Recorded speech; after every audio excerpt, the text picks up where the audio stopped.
day came, and then the mushrikeen, they were waiting for the caravan, and the caravan came, and they found everything except that camel that the Prophet ﷺ had told them about. So they asked the people, they said, where's this camel? There's supposed to be a camel that has a problem with its leg. The people were shocked. Said, how do you know about this camel? He said, no, don't worry about that. Tell us what happened to the camel. Why is the camel not here? And then they said, well, on the way, the camel had a problem with its leg, and it couldn't complete the journey, so we had to dispose of it. We had to get rid of the camel. So subhanAllah, even then, when the Prophet ﷺ had been truthful in every single thing, describing how the area looked like, and went beyond that and told them that there would be this caravan coming and described it in detail, even then the kuffar of Quraysh, they did not believe. And this is just one example that shows us that true hidayah, true guidance belongs to Allah subhanahu wa ta'ala. It doesn't matter how many evidences or how many miracles a person is shown, is that if the person does not want to believe, he will always find a reason not to believe, or he will make up a reason. Allah subhanahu wa ta'ala says in the Quran that even if Allah subhanahu wa ta'ala was to send down angels to them, and if Allah subhanahu wa ta'ala وَكَلَّمَهُمُ الْمَوْتَى, and even if the dead, the people that have passed away, were to talk to them, مَا كَانُوا لِيُؤْمِنُوا, they would have not believed إِلَّا أَن يَشَاءَ اللَّهُ, except that Allah subhanahu wa ta'ala have willed for them to believe. And this means that if a person lives a righteous life, if a person helps people, does the things that are needed from the person, and strives and tries their best to be guided and asks Allah for guidance, Allah subhanahu wa ta'ala is never unjust. Allah subhanahu wa ta'ala is never unjust. And inshallah, with that we have concluded the authentic narrations concerning the Isra and the Mairaj. And inshallah, in the coming few classes, we will carry on. We're coming close to the part where the Prophet ﷺ is given permission by Allah Azza wa Jal to do the hijrah from Mecca to Medina, because up until that moment in time, the Prophet ﷺ, as a prophet, he is not allowed to do things the way that he wants it. Every single thing that he gets is by guidance of Allah subhanahu wa ta'ala.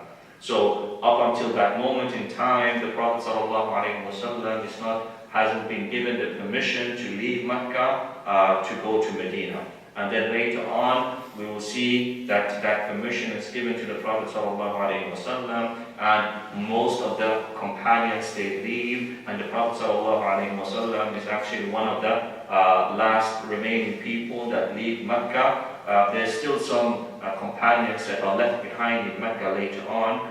They can't do the hijrah the same way that the others did, but inshallah, we will carry on with the story. We'll conclude here for today. If you have any questions, please, now is the time to ask.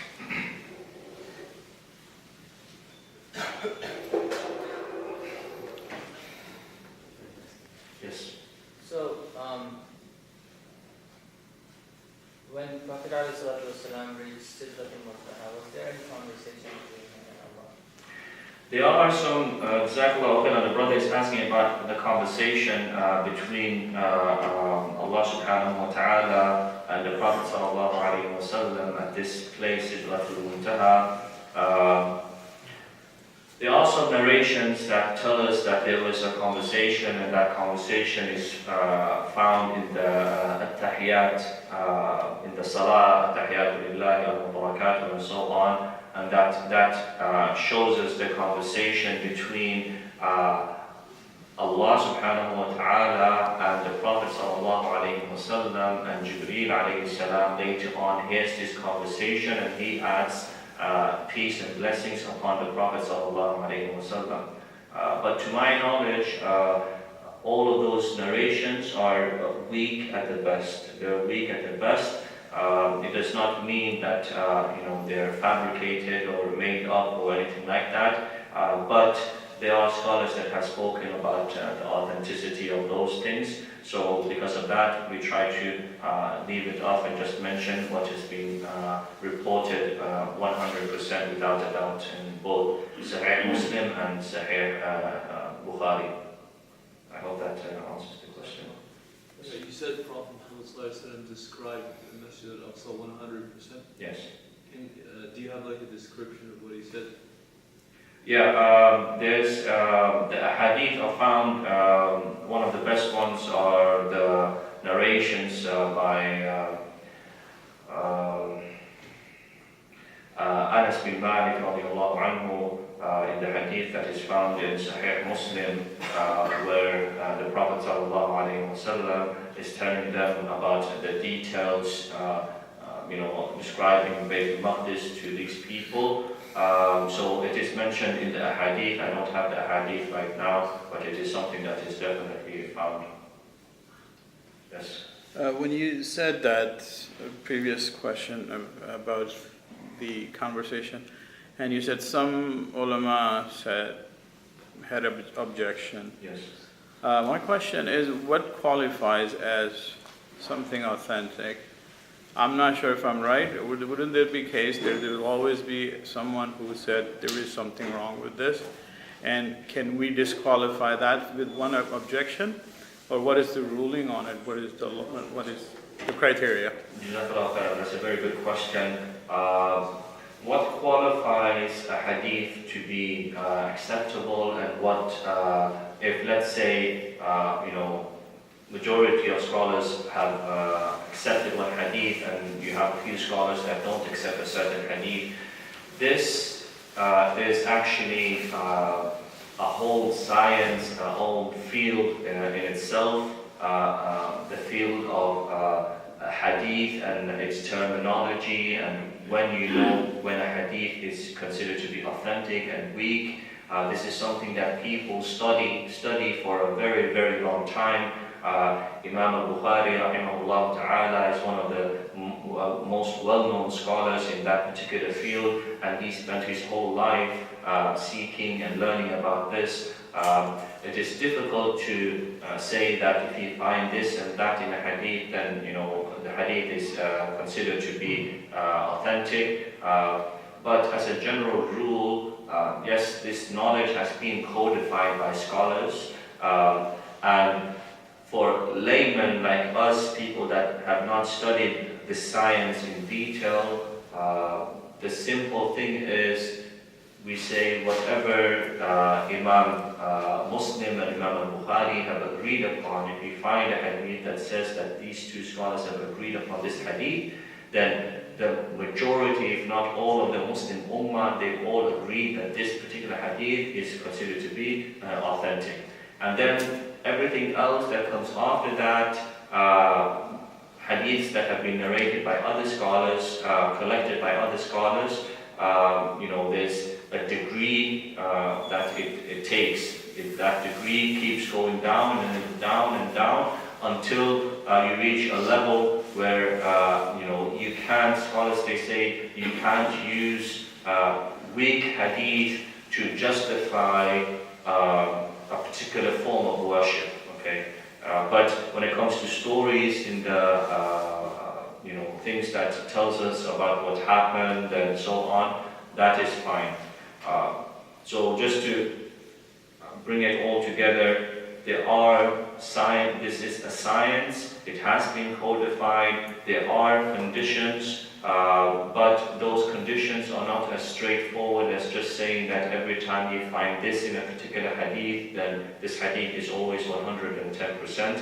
And for us, as normal Muslims, people who haven't studied Islam in great depth, what is the best way to approach it is to look at the Imams before us imams that the Muslim Ummah have agreed upon, like Bukhari, Muslim, Tirmidhi, and these scholars, if these hadiths have been agreed upon by the majority of the major scholars of hadith, then there's nothing wrong with acting upon it and believing in it. I hope that answers it a little bit. Is it one of the moment where Allah paused the time? In Isra and Mairaj, that Allah subhanahu wa ta'ala paused time in Isra and Mairaj.